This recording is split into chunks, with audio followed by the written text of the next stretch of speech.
And although he's not in her. Hi everyone, welcome to Stardust Academy. ഞാൻ റോഷ്ന. നമുക്കിന്ന് income from house പ്രോപ്പർട്ടിയിൽ പഠിക്കാനുള്ളത് self occupied ഹൗസിൻ്റെ കാൽക്കുലേഷനാണ്. അപ്പോൾ self occupied ഹൗസിൻ്റെ കേസിൽ എന്തൊക്കെയാണ് കണ്ടീഷൻസ് വരുന്നത്, അതുപോലെ അതിൽ ഇൻട്രസ്റ്റിൻ്റെ മേലെ വരുന്ന കണ്ടീഷൻസ് എന്തൊക്കെയാണ്, അതിൻ്റെ കേസിൽ നമ്മൾ എങ്ങനെയാണ് income from house property calculate ചെയ്യുന്നത്, ഇതൊക്കെ നോക്കാം. അതുപോലെ അതിൻ്റെ ഒരു പ്രോബ്ലം നമുക്ക് വർക്കൗട്ട് ചെയ്ത് നോക്കാം. അപ്പോൾ നമുക്ക് നേരെ ക്ലാസ്സിലേക്ക് പോകാം. അപ്പോൾ ആദ്യം നമുക്ക് നോക്കാം എന്താണ് self occupied house. Self occupied house is the house used by the assessee for own residential purpose. സ്വന്തമായിട്ട് താമസിക്കാൻ വേണ്ടി യൂസ് ചെയ്യുന്ന ഹൗസാണ് നമുക്ക് സെൽഫ് ഒക്യുപ്പൈഡ് ഹൗസ് എന്ന് പറയുന്നത്. ഇപ്പോൾ സ്വന്തമായി താമസിക്കുന്ന വീടാണെങ്കിൽ നമ്മൾ ഹൗസ് പ്രോപ്പർട്ടി പ്രകാരം അത് കാൽക്കുലേറ്റ് ചെയ്യണം. അപ്പോൾ കാൽക്കുലേറ്റ് ചെയ്യുന്ന സമയത്ത് the annual value of self occupied house will be നിൽ. ആനുവൽ വാല്യൂ നമ്മൾ 0 ആയിട്ട് വേണം എടുക്കാൻ. അപ്പോൾ നമ്മൾ ഗ്രോസ് ആനുവൽ വാല്യൂ ഒന്നും കാൽക്കുലേറ്റ് ചെയ്യേണ്ട, നേരെ ആനുവൽ വാല്യൂ 0 എന്ന് പറഞ്ഞിട്ട് അതിൻ്റെ അപ്പുറത്തുള്ള കാൽക്കുലേഷൻസ് മാത്രം ചെയ്താൽ മതി. The SSC cannot make any deduction from annual value other than interest on loan taken for construction, purchase, repairing or renovation of self-occupied house. ഇപ്പോൾ ഈ കേസിൽ എന്ന് പറഞ്ഞു കഴിഞ്ഞാൽ ആനുവൽ വാല്യൂ നമ്മൾ നോർമലി 2 ഐറ്റം ഡിഡക്ട് ചെയ്യും അല്ലേ. ഒന്ന് സ്റ്റാൻഡേർഡ് ഡിഡക്ഷൻ, രണ്ടാമത്തെ ഇൻട്രസ്റ്റ് ഓൺ ലോൺ. ഇവിടെ നമുക്ക് സ്റ്റാൻഡേർഡ് ഡിഡക്ഷൻ മൈനസ് ചെയ്യാൻ പറ്റുമോ? സ്റ്റാൻഡേർഡ് ഡിഡക്ഷൻ നമ്മൾ കാൽക്കുലേറ്റ് ചെയ്യുന്ന ആനുവൽ വാല്യൂയുടെ പെർസെൻറ്റേജ് ആയിട്ട്, ഇവിടെ ആനുവൽ വാല്യൂ ഇല്ല. ഇപ്പോൾ സ്റ്റാൻഡേർഡ് ഡിഡക്ഷൻ നമുക്ക് കാൽക്കുലേറ്റ് ചെയ്യാൻ പറ്റത്തില്ല. അതുകൊണ്ട് SSCക്ക് ആകെ നമുക്ക് മൈനസ് ചെയ്യാൻ പറ്റുന്ന ഇൻട്രസ്റ്റ് ഓൺ ലോൺ മാത്രമാണ് നമുക്ക് മൈനസ് ചെയ്യാൻ പറ്റുന്നത്.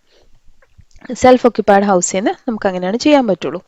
വിത്ത് effect from the previous year 2019-20 മുതൽ the SSC can avail the benefit of 2 self occupied houses. ഇപ്പോൾ 2019-20യുടെ മുന്നേ എന്ന് പറഞ്ഞു കഴിഞ്ഞാൽ ഒരു SSCക്ക് മോർ ദാൻ 1 ഹൗസ് ഉണ്ടെങ്കിൽ ഒരു ഹൗസ് മാത്രം സെൽഫ് ഒക്യുപ്പൈഡ് ആയിട്ട് കൺസിഡർ ചെയ്യുക. രണ്ടാമത്തത് നമ്മൾ deem to be let out എന്ന് പറയും.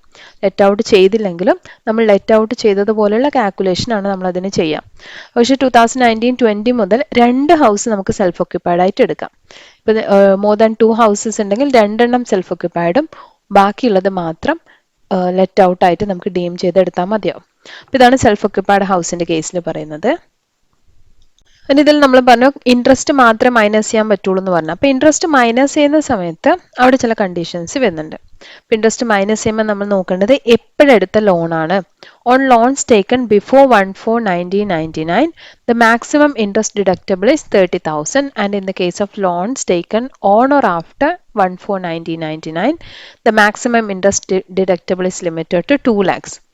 ഇപ്പോൾ ഇവിടെ പറയുന്നത് 1/4/1999 എന്ന് പറഞ്ഞ ഇയർ കൺസിഡർ ചെയ്തിട്ടാണ്. അപ്പോൾ അതിന് മുന്നേ ഉള്ളതാണെങ്കിൽ നമ്മൾ 30,000 മാക്സിമം മൈനസ് ചെയ്യാൻ പറ്റുള്ളൂ. അതിന് ശേഷം എടുത്ത ലോൺ ആണെങ്കിൽ നമുക്ക് 2 lakh മൈനസ് ചെയ്യാം. അപ്പോൾ ഇത് നമ്മൾ ഇൻട്രസ്റ്റ് ഓൺ ലോൺ മൈനസ് ചെയ്യുന്ന സെൽഫ് ഒക്യുപ്പൈഡ് ഹൗസിന് മാത്രമുള്ള കണ്ടീഷനാണ്. ബാക്കി കേസിൽ നമുക്ക് എത്ര എമൗണ്ട് വേണമെങ്കിലും മൈനസ് ചെയ്യാം. ഈ കേസിൽ മാത്രമാണ് ഈ ഒരു കണ്ടീഷൻ വരുന്നത്. The maximum limit of 2 lakh is available only if the house is secured or constructed within 5 years of availing loan. Loan എടുത്ത് 5 വർഷത്തിനുള്ളിൽ വീട് കൺസ്ട്രക്ഷൻ നടന്നെങ്കിൽ മാത്രമേ 2 lakh അവൈൽ ചെയ്യാൻ പറ്റുള്ളൂ. Further if the loan is taken four repairing purpose, അതിന് loan എടുത്തിരിക്കുന്ന repairing പർപ്പസിനാണെങ്കിൽ നമ്മൾ year നോക്കത്തില്ല. അതിനകത്ത് ഇയർ ഒന്നും നോക്കാതെ മാക്സിമം ലിമിറ്റ് 30,000 ആണ് എല്ലാ കേസിലും എടുക്കാം. ഇപ്പോൾ റിപ്പയറിംഗ് പർപ്പസ് എന്ന് പറയുകയാണെങ്കിൽ മാക്സിമം ലിമിറ്റ് 30,000ഉം ബാക്കി ഏത് പർപ്പസ് ആണെങ്കിൽ നമ്മൾ ഇയർ നോക്കിയിട്ട് വേണം ചെയ്യാനായിട്ട്. ഇപ്പം നമ്മൾ പറഞ്ഞ കാര്യങ്ങൾ തന്നെയാണ്, അതൊന്ന് ഫോമാറ്റ് പോലെ ചെയ്ത് നമുക്ക് നോക്കാം. Computation of income from self occupied house ചെയ്യുമ്പം ഗ്രോസ് ആനുവൽ വാല്യൂ വരെ നമ്മളൊന്നും കാൽക്കുലേറ്റ് ചെയ്യേണ്ട. അതിൽ നിന്ന് മുനിസിപ്പൽ ടാക്സ് അലൗഡ് അല്ല, അപ്പം അതും ചെയ്യേണ്ട. ആനുവൽ വാല്യൂ നില്ല്, അവിടെ നിന്നാണ് നമ്മൾ ശരിക്കും സ്റ്റാർട്ട് ചെയ്യേണ്ടതുള്ളൂ. അതിൽ ഡിഡക്ഷൻ അണ്ടർ സെക്ഷൻ 24 നോക്കാം. സ്റ്റാൻഡേർഡ് ഡിഡക്ഷൻ ആണ് നോർമൽ നമുക്കുള്ളത്, അത് അലവബിൾ അല്ല. പിന്നെ ഇൻട്രസ്റ്റ് ഓൺ ക്യാപിറ്റൽ അലൗഡ് ആണ്, പക്ഷെ അതിൻ്റെ കണ്ടീഷൻ ഉണ്ട്. Interest on capital maximum 30,000 four loan before 1/4/1999. 1/4/1999 മുന്നേ ആണെങ്കിൽ മാക്സിമം നമുക്ക് മൈനസ് ചെയ്യാൻ പറ്റും 30,000 ആണ്. ആൻഡ് ലോൺ ഫോർ റിപ്പയറിംഗ് ആണെങ്കിൽ നമുക്ക് മാക്സിമം മൈനസ് ചെയ്യാൻ പറ്റുന്നത് 30,000 ആണ്. ഇനി നെക്സ്റ്റ് കേസ് പറയുന്നത് maximum 2 lakh for loan taken on or after 1/4/1999 to purchase or reconstruct. 1/4/1999 ശേഷമുള്ളത് അത് നമ്മൾ റിപ്പയറിംഗ് അല്ലാത്ത വേറെ പർപ്പസ് ആണ്, പർച്ചേസ് ചെയ്യാനോ റീകൺസ്ട്രക്ട് ചെയ്യാനോ ഒക്കെ ആണെങ്കിൽ നമുക്ക് 2 lakh മാക്സിമം മൈനസ് ചെയ്യാം. അപ്പോൾ ഈ രീതിയിലാണ് നമുക്ക് ചെയ്യേണ്ടത്. ഇതിൻ്റെ ഒരു ക്വസ്റ്റ്യൻ നോക്കിയാൽ മനസ്സിലാവും. അപ്പോൾ ക്വസ്റ്റ്യൻ നമുക്ക് നോക്കാം. From the following information compute income from house property of miss A for the year 2021-22. അപ്പോൾ 21-22 ഹൗസ് പ്രോപ്പർട്ടിയുടെ വാല്യൂ കാൽക്കുലേറ്റ് ചെയ്യാൻ പറഞ്ഞിരിക്കുകയാണ്. The house has 2 floor. ഹൗസിന് 2 ഫ്ലോർ ഉണ്ട്. One is let out, other is self occupied. ഒന്ന് let out ആണ്, ഒന്ന് self occupied ആണ്. The let out portion fetches a monthly income of ₹10,000. Let out പോർഷനിൽ നമുക്ക് കിട്ടുന്നത് 10,000 ആണ് മന്ത്ലി റെന്റ് കിട്ടുന്നത്. Municipal value of the house is 2 lakhs. ആ ഹൗസിന്റെ മുനിസിപ്പൽ വാല്യൂഷൻ 2 lakhs ആണ്. While the standard rent is ₹2,50,000. അപ്പോൾ ഇതൊക്കെ നമ്മൾ നോക്കണം. ഹൗസിന്റെ തന്നിരിക്കുന്നത് നമുക്ക് 2 ഫ്ലോർ ഉണ്ട്. 2 ഫ്ലോറും കൂട്ടിയിട്ടാണ് മുനിസിപ്പൽ വാല്യൂ 2 lakhും സ്റ്റാൻഡേർഡ് റെന്റ് 2,50,000 തന്നിരിക്കുന്നത്. അതേപോലെ ഫെയർ റെന്റൽ വാല്യൂ 2,20,000 ഫുൾ ഹൗസിനുള്ളതാണ്. Municipal tax paid during the year is 10,000. അപ്പോൾ അതും നമുക്ക് ഫുൾ ഹൗസിന്റെ മുനിസിപ്പൽ ടാക്സ് പെയ്ഡ് ആണ് തന്നിരിക്കുന്നത്. Interest due on loan taken four construction of the house was 80,000 during the year. അപ്പോൾ ഫുൾ ഹൗസിന്റെ കൺസ്ട്രക്ഷന് വേണ്ടി നമ്മൾ എടുത്തിരിക്കുന്ന ലോണ് 80,000 ആണ് ഇൻട്രസ്റ്റ് വരുന്നത്. Loan was taken in 2014. Loan എടുത്തിരിക്കുന്നത് 2014ലാണ്.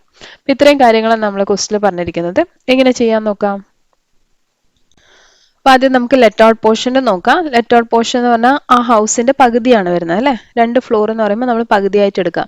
ചില ക്വസ്റ്റ്യൻസിൽ നിങ്ങൾക്ക് ലെറ്റ് ഔട്ട് 1/3 എന്നൊക്കെ പറഞ്ഞിട്ട് തരുമ്പം ആ ഫ്രാക്ഷനിൽ വേണം നമ്മൾ എടുക്കാനായിട്ട്. ഇവിടെ നമുക്ക് പകുതിയായിട്ട് എടുക്കാം let out portion. Municipal valuation നമുക്ക് ടോട്ടൽ ഹൗസിന്റെ തന്നിരിക്കുന്ന 2 lakh ആണ്. ലെറ്റ് ഔട്ട് പോർഷൻ എത്രയായിരിക്കും? അപ്പോൾ അതിന്റെ പകുതി 1 lakh.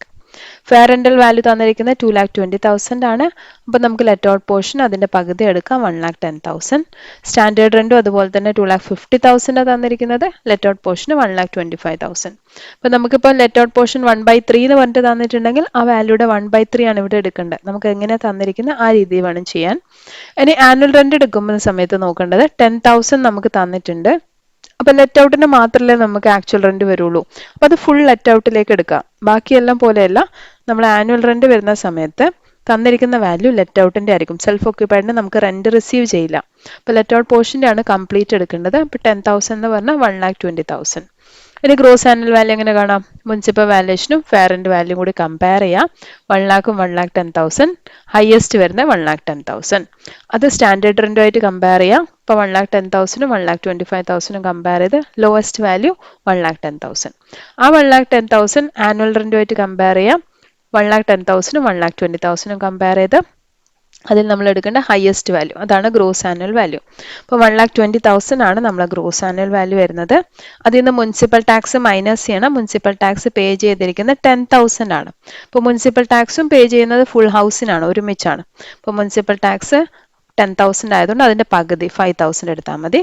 അപ്പോൾ ആനുവൽ വാല്യൂ നമുക്ക് 1,15,000 കിട്ടി. ഇതിൽ നമുക്ക് സ്റ്റാൻഡേർഡ് ഡിഡക്ഷൻ മൈനസ് ചെയ്യാം. 1,15,000ന്റെ 30% സ്റ്റാൻഡേർഡ് ഡിഡക്ഷൻ. അപ്പോൾ 30% എന്ന് പറയുമ്പോൾ 34,500 വന്നു. ഇനി ഇൻട്രസ്റ്റ് ഓൺ ലോൺ നോക്കാം. ടോട്ടൽ ഇൻട്രസ്റ്റ് 80,000 ആണ്. അപ്പോൾ അതിന്റെ പകുതി ആയിരിക്കും ഇതിൽ ചാർജ് ചെയ്യാം. അപ്പോൾ നമ്മൾക്ക് ലെറ്റ് ഔട്ട് പോർഷൻ ആകുമ്പോൾ നമുക്ക് കണ്ടീഷൻസ് ഒന്നും ഇല്ല, കിട്ടിയ എമൗണ്ട് കംപ്ലീറ്റ് നമുക്ക് ചാർജ് ചെയ്യാൻ പറ്റും. അപ്പോൾ ലെറ്റ് ഔട്ട് പോർഷൻ വരുന്നത് 40,000. 80,000ന്റെ പകുതി 40,000. അപ്പോൾ 40,000 മൈനസ് ചെയ്യാം. അപ്പോൾ എല്ലാം കൂടെ മൈനസ് ചെയ്ത് കഴിഞ്ഞാൽ നമുക്ക് ഇൻകം ഫ്രം ഹൗസ് പ്രോപ്പർട്ടി കിട്ടും 40,500. 1,15,000ന് 34,500ഉം 40,000ഉം മൈനസ് ചെയ്യാം.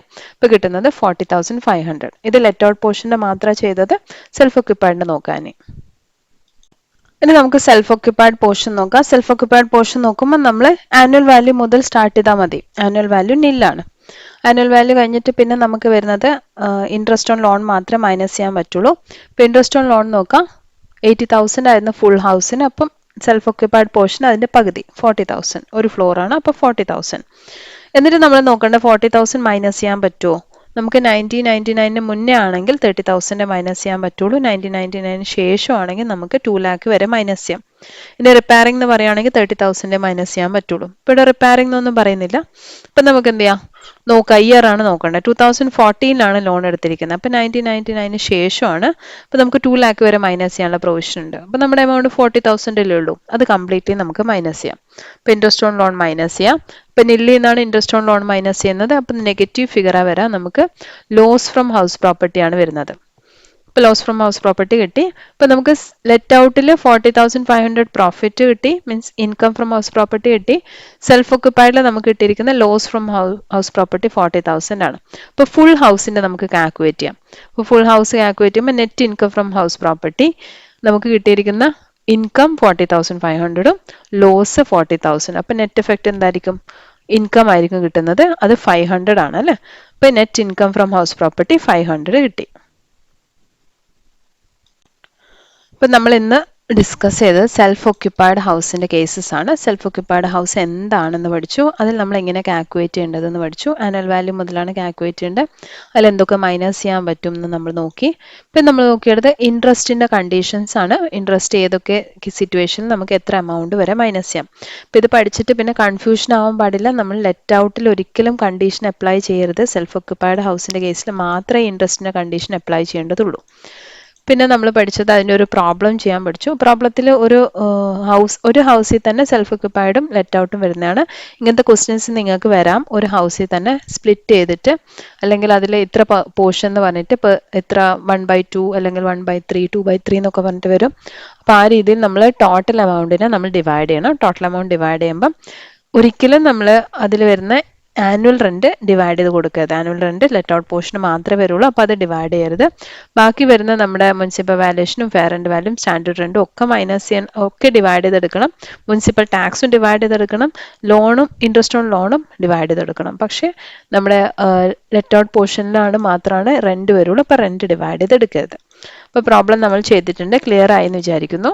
പിന്നെ വീഡിയോ നിങ്ങൾക്ക് ഇഷ്ടപ്പെട്ടെങ്കിൽ, അതുപോലെ മറ്റുള്ള നിങ്ങളുടെ ഫ്രണ്ട്സിനൊക്കെ ഹെൽപ്ഫുൾ ആണെന്ന് തോന്നുവാണെങ്കിൽ ലൈക്ക് ചെയ്യുക. അതുപോലെ ഫ്രണ്ട്സിനൊക്കെ ഷെയർ ചെയ്ത് കൊടുക്കുക. അതുപോലെ ചാനൽ സബ്സ്ക്രൈബ് ചെയ്യാം. ഇതുവരെയുള്ള എല്ലാവർക്കും ക്ലിയർ ആയി എന്ന് വിചാരിക്കുന്നു. അടുത്ത വീഡിയോയിൽ കൂടി വീണ്ടും കാണാം. അതുവരയ്ക്കും ഹാപ്പി ലേണിംഗ്.